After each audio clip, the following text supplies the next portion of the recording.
and welcome to Christian Weather Broadcasting. Repent and put your faith in Jesus, because only He can save you from hell. We deserve that for sin, and we also deserve death. But the Lord Jesus can save you. For the wages of sin is death, but the free gift of God is eternal life in Christ Jesus our Lord. And also, John 3:16, For God so loved the world that He sent His only begotten Son, that whoever believes in Him shall not perish but have eternal life. Alrighty, everybody, we're going to be tracking Hurricane Lee and Tropical Storm Margot. As if you notice here, as if you may notice here, Hurricane Lee has weakened, looking at a 115 mile an hour, 963 millibar hurricane now. And the reason for that is an Eyewall replacement. Now, it is forecast by the National Hurricane Center to re-intensify into a Category 5 hurricane. So, what should we expect to see in the coming days, and how should we know how intense this storm is going to get? Alrighty, well, let's go right into that. What I am focusing primarily on is, you can see the satellite imagery.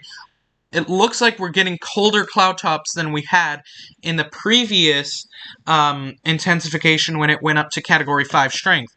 And colder cloud tops mean a more intense storm. Also, what I think we should really focus in on is what the eye of the storm is going to look like.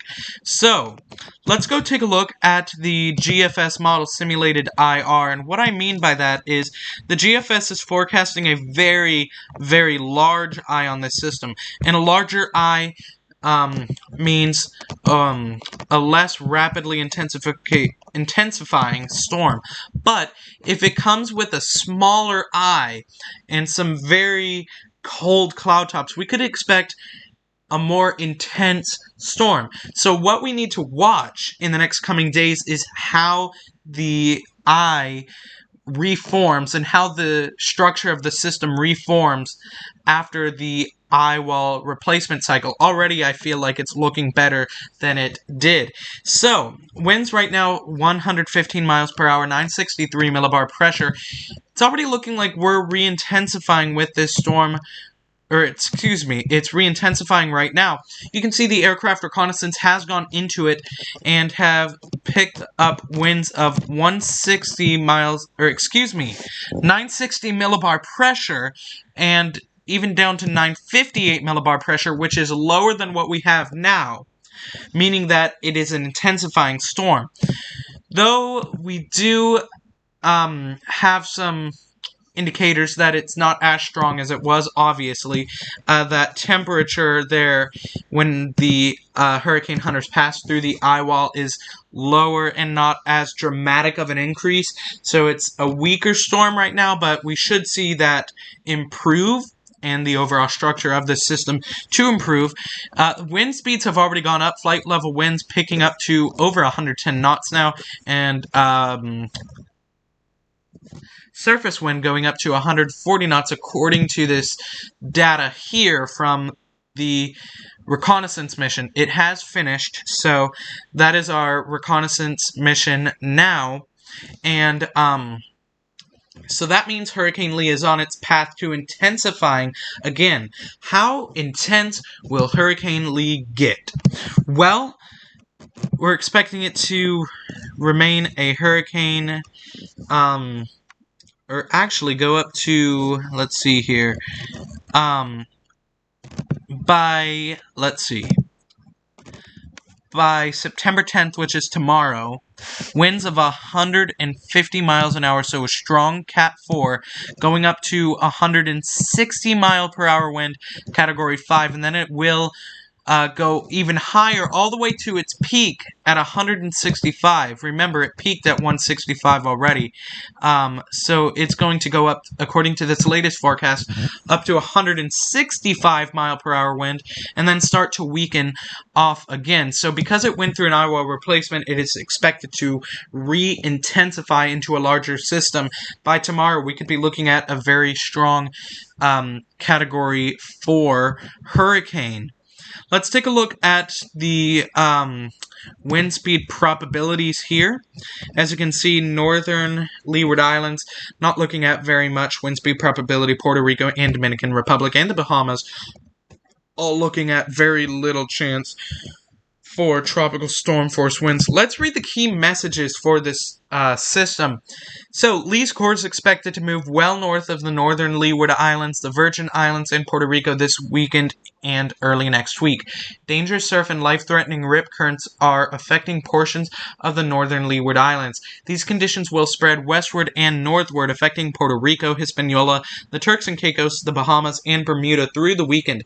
It is way too soon to know what level of impacts, if any, Lee might have along the U.S. East Coast, Atlantic Canada, or Bermuda late next week, particularly since the hurricane is expected to slow down considerably over the southwestern Atlantic.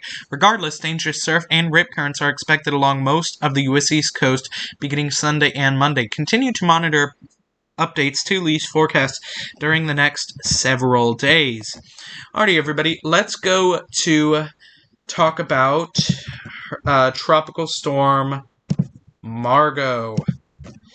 Not a very intense storm right now. You do see those cold cloud tops in it, but it really doesn't look very organized right now. Only 40-mile-an-hour wind, but it is expected to intensify into a hurricane. Let me bring you to the National Hurricane Center's forecast on this thing. 40-mile-an-hour wind, 1,005 millibar pressure, moving west-northwest at 17 miles per hour. It is expected to become a hurricane by Monday, but right now we're not seeing extreme intensification in this storm. It's very weak, and also it's not going to be hitting land, so that is a very good thing.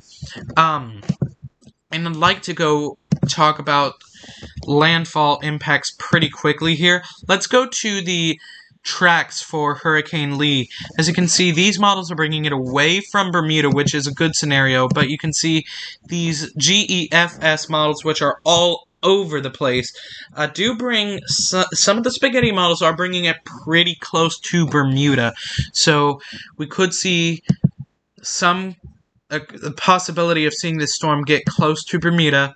The GEPS models are also bringing it almost to landfall on Bermuda, so I think Bermuda should keep an eye out on the system, and also Canada or Maine area should keep an eye out on this system for now. Don't freak out about it yet, as the National Hurricane Center said. It is still way too early to know where this thing is going to go, but we should keep an eye on it, and we're going to be watching it and see how it interacts, how it re-intensifies in the next coming days, or day actually. And now it's time for tomorrow's forecast. 24-hour rain accumulation. Florida going to be getting a little bit of rain. Most of Florida under an inch of rain. Some portions of North Carolina and Virginia could experience over an inch of rain. So expect some rainy conditions. Rainy conditions extending up through most of the Atlantic coast and also in the northern states. Midwest, some rainy areas, possibly going up to an inch of rain. West coast remaining pretty dry except for California, where you could experience possibly, it looks like maybe just under an inch, maybe up to an inch, but looks like just under an inch, and some other spotty possible rain accumulation in California. Let's go to the temperature forecast for tomorrow. Going to be seeing some hot conditions tomorrow. Texas is not leading tomorrow, which is pretty incredible. Some areas will be getting up to 107 degrees tomorrow. Western Washington looking a little warmer, and Eastern Washington up into the 80s. Oregon going to be experiencing high 60s to high 70s, and for the most part, California is going to be experiencing low 80s to mid 80s, and Florida is going to be experiencing, I'd say, low 90s to the high 90s, and PA is going to be a little chillier, looking like you're in the mid 60s to high 60s, and other areas up north could be experiencing 60s, but near the coast looking like in the 80s. Thank you for watching. This has been Christian Weather Broadcasting.